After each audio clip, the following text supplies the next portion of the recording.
ಸರ್ಕಾರ ಸುಗ್ರೀವಾಜ್ಞೆ ಮೂಲಕ ಈಗ ರಾಜ್ಯದಲ್ಲಿರುವ ಮೈಕ್ರೋ ಫೈನಾನ್ಸ್ಗಳ ಕಿರುಕುಳಕ್ಕೆ ಬ್ರೇಕ್ ಹಾಕೋ ಪ್ರಯತ್ನವನ್ನ ಮಾಡಿದೆ.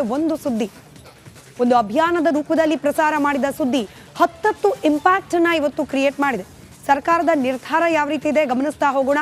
ಸುಗ್ರೀವಾಜ್ಞೆ ಮೂಲಕ ಈ ಮೈಕ್ರೋ ಫೈನಾನ್ಸ್ಗಳ ಕಿರುಕುಳವನ್ನ ತಪ್ಪಿಸುವ ಸಲುವಾಗಿ ಹೊಸ ಕಾನೂನನ್ನ ರಾಜ್ಯದಲ್ಲಿ ಜಾರಿ ಮಾಡುವ ನಿರ್ಧಾರವನ್ನ ಇವತ್ತಿನ ಸಭೆಯಲ್ಲಿ ಮುಖ್ಯಮಂತ್ರಿಗಳು ಕೈಗೊಂಡಿದ್ದಾರೆ. ಆ ಹೊಸ ಕಾನೂನಿನ ಅನ್ವಯ ಇನ್ನು ಮುಂದೆ ಯಾವುದೇ ಮೈಕ್ರೋ ಫೈನಾನ್ಸ್ ಕಂಪನಿ ಅವರು ಸಾಲ ವಸೂಲಿ ಮಾಡಲಿಕ್ಕೆ ಸಂಜೆ 5 ಗಂಟೆಯ ಒಳಗೆ ಹೋಗಬೇಕು. ಸಂಜೆ 5 ಗಂಟೆ ನಂತರದಲ್ಲಿ ಹೋಗಿ ವಸೂಲಿ ಮಾಡೋ ಹಾಗಿಲ್ಲ.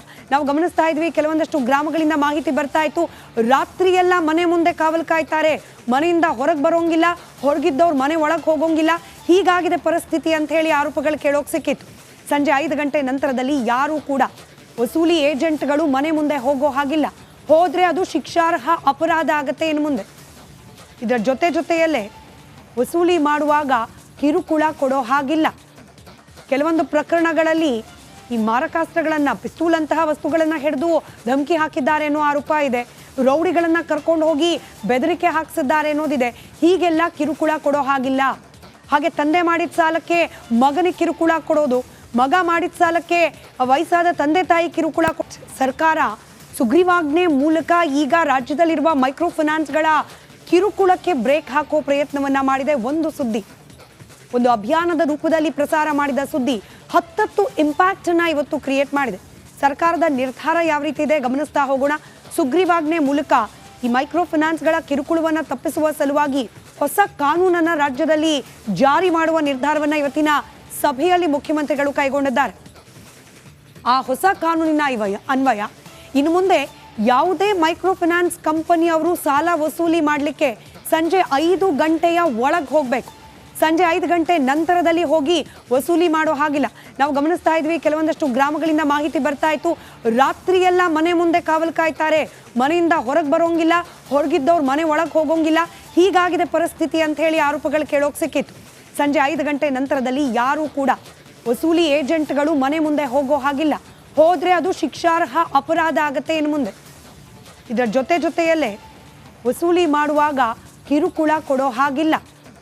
ಕೆಲವೊಂದು ಪ್ರಕರಣಗಳಲ್ಲಿ ಈ ಮಾರಕಾಸ್ತ್ರಗಳನ್ನು, ಪಿಸ್ತೂಲ್ ಅಂತಹ ವಸ್ತುಗಳನ್ನು ಹಿಡಿದು ಧಮಕಿ ಹಾಕಿದ್ದಾರೆ ಅನ್ನೋ ಆರೋಪ ಇದೆ.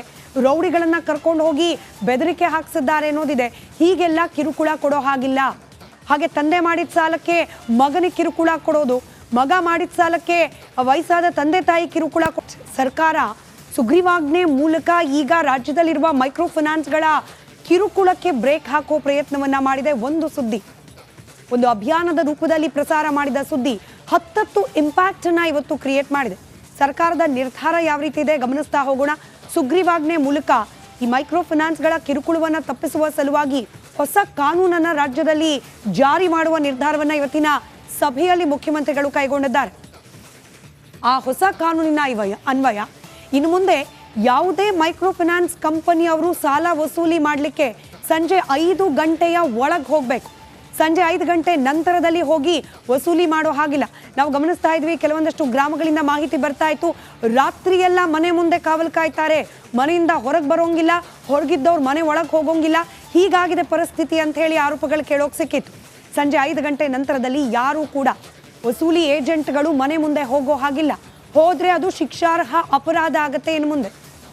ಇದರ ಜೊತೆಯಲ್ಲೇ ವಸೂಲಿ ಮಾಡುವಾಗ ಕಿರುಕುಳ ಕೊಡೋ ಹಾಗಿಲ್ಲ. ಕೆಲವೊಂದು ಪ್ರಕರಣಗಳಲ್ಲಿ ಈ ಮಾರಕಾಸ್ತ್ರಗಳನ್ನು, ಪಿಸ್ತೂಲ್ ಅಂತಹ ವಸ್ತುಗಳನ್ನು ಹಿಡಿದು ಧಮಕಿ ಹಾಕಿದ್ದಾರೆ ಅನ್ನೋ ಆರೋಪ ಇದೆ. ರೌಡಿಗಳನ್ನು ಕರ್ಕೊಂಡು ಹೋಗಿ ಬೆದರಿಕೆ ಹಾಕಿಸಿದ್ದಾರೆ ಅನ್ನೋದಿದೆ.